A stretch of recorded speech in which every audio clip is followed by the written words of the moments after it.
Assalamualaikum warahmatullahi wabarakatuh. Halo anak-anak hebat, bagaimana kabarnya hari ini? Semoga kalian tetap semangat untuk belajar ya. Hari ini kita akan belajar macam-macam sudut berdasarkan besar sudut. Sebelum itu, Ustazah mau bertanya dulu nih. Apakah semua sudut itu memiliki besar yang sama? Tidak ya, jadi jawabannya tidak. Jadi sudut itu ada yang kecil, kemudian ada yang sedang, dan ada yang lebih lebar. Seperti ini contoh gambarnya. Jadi gambar yang pertama ini kecil seperti ini sudutnya, besar sudutnya. Kemudian yang kedua ini lebih lebar lagi besar sudutnya. Yang ketiga lebih lebar lagi, dan yang keempat ini lebih lebar lagi dari yang sebelum-sebelumnya. Nah, Ustazah mau bertanya lagi nih. Jika ada sudut yang lebih kecil seperti tadi dan ada sudut yang lebih lebar, nah, apakah nama sudutnya juga berbeda? Nah, untuk mengetahui jawabannya, mari ikuti pembelajaran hari ini dengan baik ya. Hari ini kita belajar macam-macam sudut ya. Sudut yang pertama yang akan kita pelajari yaitu sudut lancip. Apa sih sudut lancip itu? Jadi, sudut lancip itu adalah sudut yang memiliki besar sudut lebih dari 0 derajat, tetapi kurang dari 90 derajat. Nah, yang lebih dari 0 derajat apa saja? Ada 1 derajat, 2 derajat, 3 derajat, sampai kurang dari 90. Yang kurang dari 90 apa? Sampai 89 derajat. Jadi 90 ini bukan ya, jadi batasnya cuma sampai di 89 derajat. Oke, kita lanjut ya. Nah, gambarnya seperti apa sudut lancip? Gambarnya seperti ini ya. Nah, ini jadi runcing seperti ini. Nah, sudut lancip ya. Nah, jadi sudut lancip itu cuma batasnya jadi diawali sama 1 derajat, kemudian yang paling akhir, yang paling besar itu 89 derajat. Nah, jadi ini batasnya 90 derajat, jadi nggak boleh. Jadi batasnya 90 derajat. 90 derajat ini bukan miliknya sudut lancip sudah ya. Nah, yang sudut lancip cuma dari 1 sampai 89 derajat. Sudut yang kedua yang akan kita pelajari yaitu ada sudut siku-siku. Sudut siku-siku itu memiliki besar sudut tepat 90 derajat. Nah, gambarnya seperti ini ya. Jadi, sudut siku-siku itu jadi garis yang pertama itu lurus. Garis yang pertama itu lurus ya. Nah, garis yang kedua ini juga lurus, sama-sama lurus. Jadi tidak boleh miring. Dua-duanya garisnya tidak boleh miring. Jadi bisa seperti ini. Intinya membentuk huruf L. Huruf L yang sempurna seperti ini, lurus, sama-sama lurus. Bisa juga seperti ini, intinya L-nya lurus dua-duanya. Nah, anggap ini lurus ya ke bawahnya ya. Nah, bisa juga seperti ini. Intinya, garis yang pertama lurus, garis yang kedua juga lurus. Tidak boleh seperti ini ya. Nah, tidak boleh seperti ini. Intinya tidak boleh miring. Harus sama-sama lurus, membentuk huruf L dengan sempurna.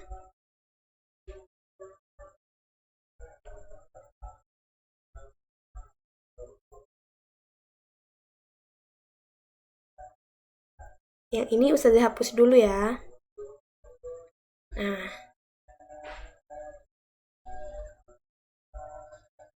jadi sudut siku-siku itu pas 90 derajat garisnya. Nah, kalau yang tadi kan hanya sampai 89 derajat. Nah, kalau yang 90 derajat ini namanya sudut siku-siku. Sudut yang ketiga yang akan kita pelajari yaitu namanya ada sudut tumpul.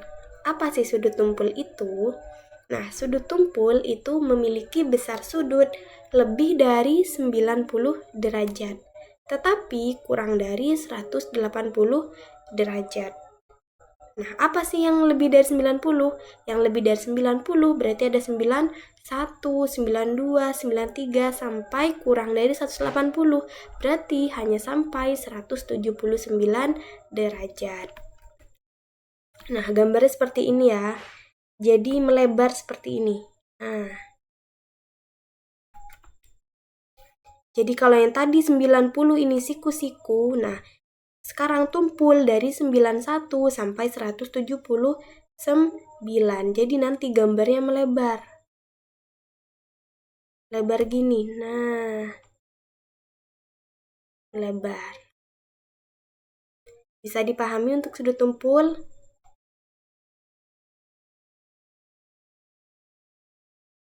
Untuk selanjutnya, sudut yang akan kita pelajari yaitu sudut berpelurus. Sudut berpelurus itu memiliki besar sudut tepat 180 derajat. Nah, gambar sudutnya seperti ini ya. Jadi lurus, namanya aja berpelurus. Jadi yang ke kanan lurus, yang ke kiri juga lurus. Jadi sama, meskipun ke atas bawah sama aja. Misal yang ke atas ini lurus, yang ke bawah juga lurus. Jadi dua garisnya sama-sama lurus. Seperti itu namanya berpelurus. Jadi berpelurus itu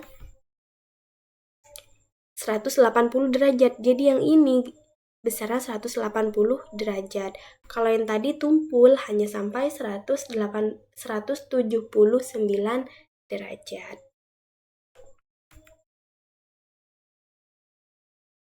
Untuk macam-macam sudut yang berikutnya, ada yang namanya sudut refleks. Ini bukan K ya, tapi L, refleks ya. Nah, sudut refleks itu memiliki besar sudut lebih dari 180 derajat dan kurang dari 360 derajat. Apa aja yang lebih dari 180 derajat? Ada 181, 182 derajat, sampai kurang dari 360 derajat, yaitu 359 derajat. Nah, sudut refleks itu terletak pada sudut luar. Contohnya seperti apa? Nah, jadi ini. Jadi, yang sudut refleks itu yang ada di luar ini. Yang ada yang merah ini, Nah, yang ini sudut luar. Nah, ini sudut refleks. Nah, kalau yang dalam ini, yang ini berarti sudut lancip. Jadi, kalau refleks yang di luar ya. Nah, seperti ini. Jadi, yang di dalam itu sudut lancip. Kalau yang di luar, sudut refleks. Sama, meskipun siku-siku juga sama. Jadi yang di dalam, kalau gambarnya seperti ini, berarti yang sudut dalam itu sudut siku-siku. Yang ini sudut siku-siku yang di dalam ya. Nah, kalau yang di luar, ini baru sudut refleks. Nah, selain itu sama juga. Meskipun yang di dalam ini sudut tumpul. Kalau yang di luar, berarti dia sudut refleks. Nih, yang di luar berarti sudut refleksnya. Sudut di dalamnya sudut tumpul. Jadi besarnya lebih dari 180 derajat dan kurang dari 360 derajat. Sekarang Ustazah buatkan rangkumannya ya. Jadi ini tadi kalau yang 1 derajat sampai 89 derajat tadi namanya sudut lancip. Nah, kalau tepat 90 derajat, tadi namanya sudut siku-siku. Nah, kalau yang dari 91 derajat sampai 179 derajat, tadi namanya sudut tumpul. Kemudian kalau yang 180 derajat, tadi namanya sudut refleks. Sekarang kita belajar cara mengukur sudut refleks ya. Sebelum itu, yang harus kalian pahami, besar sudut satu putaran penuh ini, satu putaran penuh itu 360 derajat. Jadi, yang tadi kan diawali dari 0 derajat ya. Di sini 0 derajat. Nah, sampai sini, ini tadi 90 derajat. 90 derajat ya. Nah, sampai sini, ini tadi 180 derajat. Nah, dari sini sampai kembali ke sini itu 360 derajat. Makanya besar sudut satu putaran penuh itu 360 derajat. Kemudian, langkah-langkah mengukur sudut refleksnya yaitu yang pertama, kita harus mengukur besar sudut dalam terlebih dahulu ya. Kalau misalkan sudut dalamnya sudut lancip, berarti kita mengukur berapa besarnya. Kemudian kalau sudut dalamnya sudut tumpul, kita menghitung berapa besar sudutnya. Sama kalau misalkan sudut siku-siku berarti kan 90 derajat ya. Langkah yang kedua, kita menghitungnya. Jadi sudut refleks itu 360 derajat dikurangi besar sudut dalam. Seperti ini ya, kita ke contoh ya, biar kalian lebih mudah. Seperti ini. Misal Ustazah punya soal yang ini ya, jadi ini ada sudut siku-siku. Kita mau mencari sudut besar sudut refleksnya. Nah, berdasarkan langkah-langkah, yang pertama itu, kita harus mengukur besar sudut dalam terlebih dahulu. Sudut dalamnya di sini sudut apa? Sudut siku. Lihat nih ya, sudut besar sudut dalamnya berarti berapa? 90 derajat karena dia siku-siku.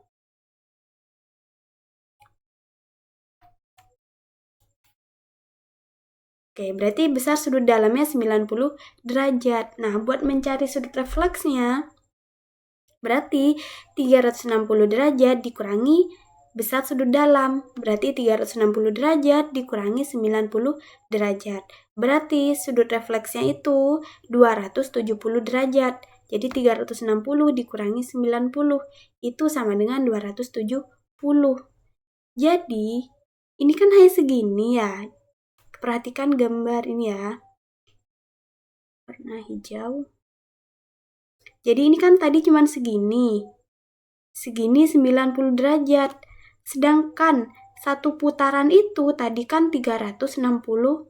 Satu putaran tadi 360 derajat. Sedangkan kita cuma punya segini. Nah, berarti kan untuk mencari, nah ini Ustazah arsir ya. Jadi yang diarsir ini 90 derajat. Nah, jadi buat mencari yang tidak diarsir, berarti kan 360 dikurangi besar sudut dalam 90 derajat. Seperti itu. Bisa dipahami? Sekarang kita mengerjakan soal bersama ya. Kita perhatikan soal ini. Tentukan jenis sudut pada gambar berikut tanpa mengukurnya.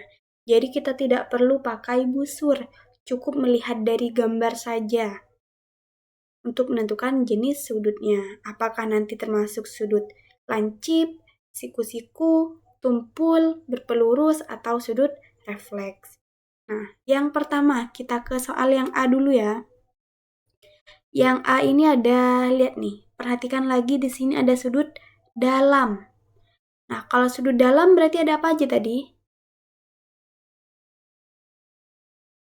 Nah, kalau sudut dalam berarti bisa jadi gambar yang A ini termasuk ke sudut lancip, siku-siku, tumpul, atau berpelurus. Jadi kira-kira sudut yang A ini masuk ke lancip kah, siku-siku, tumpul, atau berpelurus? Karena dia sudut dalam ya. Berarti apa? Benar, berarti yang A ini sudut lancip. Kita lihat nih gambarnya nih. Gambarnya dia runcing. Nah, untuk biar kalian paham ya cara menentukannya ya. Kalian gambar, ini kan garis yang pertama ini mendatar seperti ini kan ya, lurus. Nah, kita kasih garis ke atas ya, karena ini kan garis yang kedua kan ada di atas. Berarti kita gambar garis ke atas ini lurus. Nah, ingat tadi yang lurus kata Ustazah apa yang membentuk huruf L? Yang membentuk huruf L tadi namanya siku. Nah, sedangkan dia ada di dalamnya siku-siku. Ada di sebelumnya siku-siku, berarti dia termasuk sudut lancip. Nah, sekarang perhatikan yang ini. Kita lihat yang ini ya, yang B ya sekarang. Yang B, dia ada sudut dalam lagi nih. Berarti kira-kira masuk ke apa nih? Masuk ke lancip kah, siku-siku, tumpul, atau berpelurus? Ingat kata Ustazah, tipsnya tadi kita kasih, ini kan seperti ini ya, jadi ini kan mendatar ke samping ya, garis yang pertama. Nah, kita gambar garis yang kedua, kayak gini. Nah, ini batasnya, ini 90 derajat. Nah, L ya, jadi L. Nah, ingat kalau L tadi siku-siku, sedangkan dia lebih nih, lebih dari 90. Berarti masuk ke apa berarti? Masuk ke tumpul, benar, karena dia lebih dari 90. Jadi masuknya ke sudut tumpul. Nah, sekarang kita perhatikan yang C nih. Sudut yang C. Ini sudut dalam lagi ya, jadi nih sudutnya ada di dalam nih, berarti sudut dalam lagi, berarti bisa jadi masuk ke lancip, siku-siku, tumpul, atau berpelurus. Berarti kira-kira ini masuk ke apa nih? Sama seperti tadi ya, jadi untuk memudahkan kita kasih bantuan. Ini kan lurus ke sini. Nah, berarti untuk yang garis berikutnya, lurusnya ke atas nih ya. Nah, ini berarti 90 derajat. Lihat ini. Garis yang ini itu ada di dalamnya, ada di sebelumnya 90 derajat. Berarti termasuk sudut apa? Benar, termasuk sudut lancip. Nah, sekarang kita perhatikan yang D. Yang D ya. Yang D ini sudut dalam lagi ya nih. Berarti bisa jadi lancip, siku-siku, tumpul, atau berpelurus. Nah, sekarang kita kasih bantuan lagi. Nah, ini karena ini ada di bawah ya. Jadi ini garis yang pertama yang ini. Karena garis yang kedua menghadap ke bawah, berarti kita menggambar bantuan garis ke bawah juga tapi lurus L ya, seperti ini. Tadi kalau L berarti 90 derajat. Nah, kita lihat ini ada di luarnya 90 derajat. Berarti setelahnya 90 derajat karena ada di luarnya 90 derajat, melebihi 90 derajat. Berarti apa dia termasuk? Benar, berarti ini yang D termasuk sudut tumpul. Sekarang kita perhatikan yang E. Yang E ini sudut dalam juga.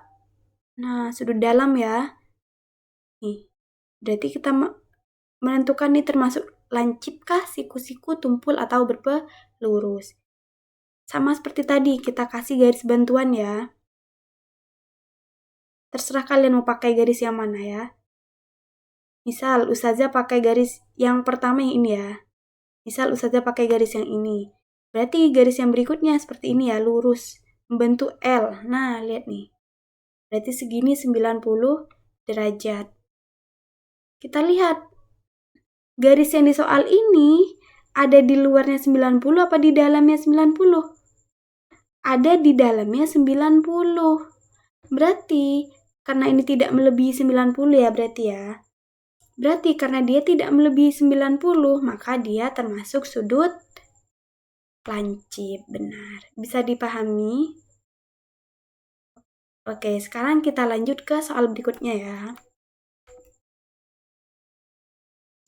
Sebelum itu, Ustazah hapus dulu yang ini.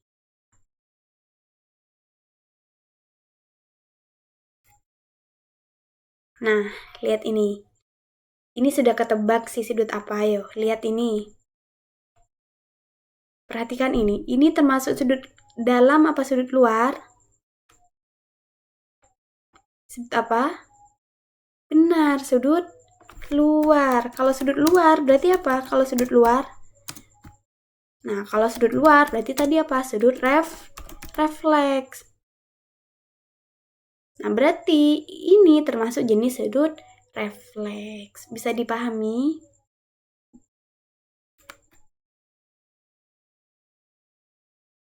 Oke, cukup sekian pembahasan materi hari ini. Ustazah harap kalian sudah bisa lebih paham lagi ya. Kita ketemu lagi di video berikutnya. Wassalamualaikum warahmatullahi wabarakatuh.